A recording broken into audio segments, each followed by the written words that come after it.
Welcome to Meta TV for episode 3 of Player Spotlight. We're joined tonight by David Anderson, captain of the club. His home jersey sponsored by William McNaught and his away jersey is sponsored by Lindsay Halfleck, so thank you to both of them. And obviously with myself, Irish Marquee, sponsored by John Lavelle. According to the stats man Chris, who's sponsored by Irvine Memorials, Ando on Saturday against Cali Locos, you made your 70th appearance in a Meta jersey, and in that time you've scored 11 goals, 8 penalty kicks, 1 free kick, 1 from open play and 1 directly from a corner kick. You've also got 15 assists and 10 Meta-minded Man of the Match awards. You've been here now for quite a while at the club under a few different managers. How would you sum up life at Irvine Meadow in your time here so far? I've enjoyed pretty much every moment at it, Marky, obviously. Personally, before coming here, I had a few periods in the junior game that didn't quite work out for me. And I think probably a season is the only kind of time I've had a wee spell on the sideline, missing a few matches. But so personally, it's been great. As a team, obviously we're not quite where we want to be, but hoping to rectify it this season. But thoroughly enjoyed my time here. This season, obviously, we've got Jojo, Roscoe, and Stan and yourself. These are all fighting for those kind of 2 jerseys in the middle of the park. When you come to training on a Tuesday, Thursday, what's Ando thinking that I need to do to make sure you give Jamie a headache when he's coming to pick us at Irvine on a Saturday to try and be in that starting 11? Just be myself, Marky. I think all 4 of us, I think we offer different qualities to the team. I think Roscoe and Jojo are a wee bit more attacking. Jojo's obviously a really good creative player that we've brought in. You can see that by his stats already this season. And any team will be lucky to have a player like that. So him and Roscoe, they're attacking options. Me and Stan are a wee bit sort of similar, I would say. Both kind of playing in that holding role, like to keep the ball, build the play up. But I just come here Tuesday, Thursday, Marky, work hard and try and make team selection as hard as I can for Jamie. But aye. No, ideal. Favourite moment then so far on the Meta jersey for you? There's a couple that come to mind. I think the whole Scottish Cup run last year,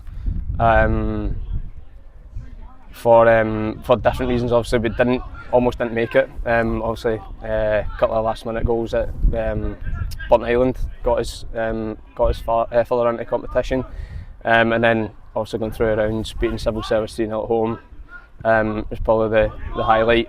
Playing Steny as well. Obviously, the result didn't go away on the day, but that's why you want to come to places like this, Mark, to play in competitions like that. So to get to such a round against such an opponent, it was a great day. The Stenhouse-Muir game, if we'd have took our chances prior to them scoring, do you think we could have maybe pushed them? I feel like I tell this story every couple of weeks. I feel like until they scored that first goal with 5 minutes to go in the first half, I thought we were well in the game. We defended well. They got their goal. I think it might not even been 5 minutes close to half time, and then after that they came out, they got a wee bit of confidence from that goal, and their quality just showed on the day, and we couldn't do anything about it. It was nonetheless, it was still a great experience. Indeed. As I said, 8 penalties to your name in a Meta jersey. When the referee blows the whistle and he points to the penalty spot and you're the one taking it, what's your train of thought? Do you look at the goalkeeper? What's your process of deciding where? Do you decide on the way to the game, or do you just wait until it happens? I was going to say, I don't want to give too much away, but Jojo's on penalty duties now this season anyway, so I don't really have an idea until I'm standing over the ball, to be honest. I kind of look at the goalkeeper to see if he's maybe showing a bigger half of one goal than the other, but I just kind of stand over the ball, kind of visualise when I'm putting it, and that's it, just try and execute. And dispatch. Obviously there was the one goal against Mibbo last year, goal penalty. Anything different that day, or was it just the case of the keeper saved it? I don't know if I was just buzzing to get my pre-season break in or whatever, but I don't know what happened. Just young boy come on as a sub, and I thought, I don't think he's going to save us either way, and I just scuffed the penalty straight at him, but 8 out of 9, so not a bad. You can't complain, that's good odds. Past or present then, the best player you've shared the pitch with now, I don't mean just at Meadow, just best player you've played with alongside on the same park. Alongside? That's a hard one. I've been racking my brains all day about that one, to be honest, and I can't quite think any, but when I was at Morton there was a few players coming through the academy at the time, and one that comes to mind is Reece Lyon. He's a captain of County South just now. Cool. I think he's got over 200 senior appearances or something like that. So, and I think he was a year younger than me at the time as well. So, if I was to go as far back as that, I would say Reece, great player. And then what about then in the Meta jersey? Who would you say is the best player you've played alongside? And it can be for any reason. It can be just whatever you think. I hate singling people out like that, because I think there's been a lot of players that have come in, especially since I've been here, who have been really, really good for different reasons. I think, especially this season, you're seeing a totally different Sean Gallagher. I think Gal could play for any team he wanted. Upwards of the sort of junior pyramids, I think he could play League 1, League 2 and do a good job. Obviously you've got players like Jojo coming in, Big Jacko, Roscoe. I feel like we've got a real strong squad this season. That's nothing against the boys that were here last season, but to pinpoint one exactly, it would be difficult to say, but there's a good few this year. No, that's right, we're going to get there. So with regards to players you've played with, if you could bring any player that you've played with that's left the club, if you could bring them back but in their prime, who would you bring back? I'd probably give a shout out to my good pal Gunnar. It's just a part of this. Gunnar's obviously had a good reputation for a number of years throughout the junior leagues, and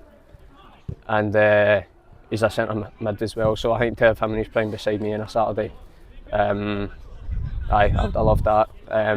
Maybe going back to last season as well. Obviously Pates was here for a short time. Yeah. He obviously played the game at a very, very high level. So to play alongside a centre mid in a prime would be. Centre mid like that, would be very good. Cool. In training then, my favourite bit you don't like. What fitness drill do you hate, but secretly deep down you actually love it when it's done? I was going to say, it's no secret I don't like running, Marcus, so any running drills, but at the same time I love coming here, Mark. I think Tuesday session was just an example.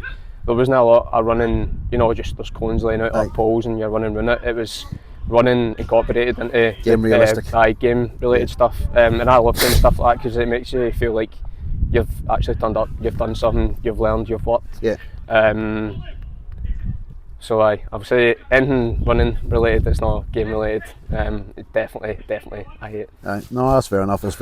Just to let the fans know, the Make Meta Great Again hat, if you do want to buy one, they're £10. If you message the Meta Minded Facebook page or contact Stuart Conway, he'll organise them for you. Biggest lightweight on a player's night out, who's the cheapest in the kitty? I can't actually remember the night out, so I don't know if that's a good thing or a bad thing, so I'll maybe put myself forward for the night out that we had, but I don't remember anybody being overly drunk that night, but coming Christmas Day in a couple of months, so I'll get back to you on that one. Back to us again then. What's the biggest footballing lesson you've learned at the Meta? Listen, I think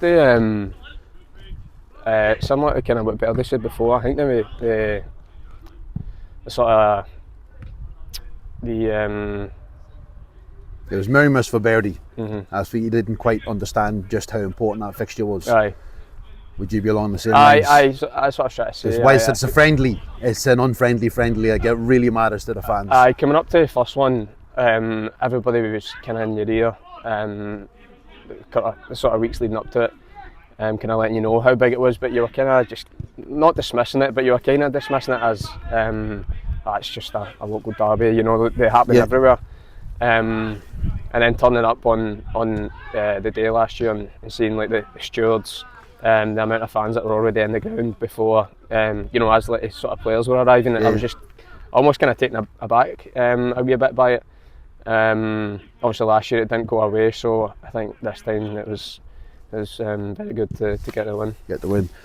In the people you've played against then in the west of Scotland, who would you say has been like the best or the hardest kind of player to be the opponent for you? Like, you're out there and you're going, I know today if I'm on that pitch and I'm marking player X, I'm going to have to give absolutely everything I have to match him and be better than him. Who would you say was the? I think in Midley Park, I feel like you've got to be, you've got to have a very strong attribute. It's something where it's physical or on the ball. So I think just about every centre mid in the leagues, our league and the Premier League, they're all very hard. I I don't think I could pinpoint one precisely, but I do remember the first game I played for Urban started last season against Talbot. One of my best pals was actually playing that day for Talbot, and I remember sitting on the bench watching that day and thinking I hadn't seen him play in a good few years, and it was Talbot's best player that day. And obviously, as he's a centre mid as well, and watching him that day, I thought I've got an awful long way to go before I reach that sort of level. So I'll give my pal Rory Langan a good shout out. No, that's cool, mate. The hardest ground to play in the west of Scotland, and not necessarily as in it's a poor surface or it's the crowd, it can be for any reason. Which ground do you kind of, not so much fear or dread going to, but which ground do you go to and you go, like, this will be a battle for? They say it could be surface, could be the team, could be the atmosphere. I think St Roch's has definitely got to be up there. Also, they bring a good crowd to every game, especially games against us. But also the nature of the park here as well. It's tight. It's a tight pitch. It's almost like a basketball game. As I say, the tightness of the pitch. You could go there off form and take a down, or you could turn up and get a right good result. But either way, it's a hard game. Next up then for ourselves in the league, it's Darvel. It's a 2 p.m. kick-off at Recreation Park on Saturday. Are you looking forward to that fixture? Yeah, definitely. Probably looking for a wee bit of revenge against them, to be honest. I mind the last time we played them, we played really well. The season we got relegated. I feel like we should have walked away with 3 points comfortably that day, but for whatever reason we just can't keep the ball at the net, and they walked away with 3 points. But big team. They'll probably end up there. I know a couple of results haven't went their way so far this season, but be another tough game as usual. Oh, cool. Well, listen, thanks so much for your time. Congratulations on the appearance number so far, but there'll be plenty more to come this season, I'm sure. And we'll touch base again soon. Cheers, Marky.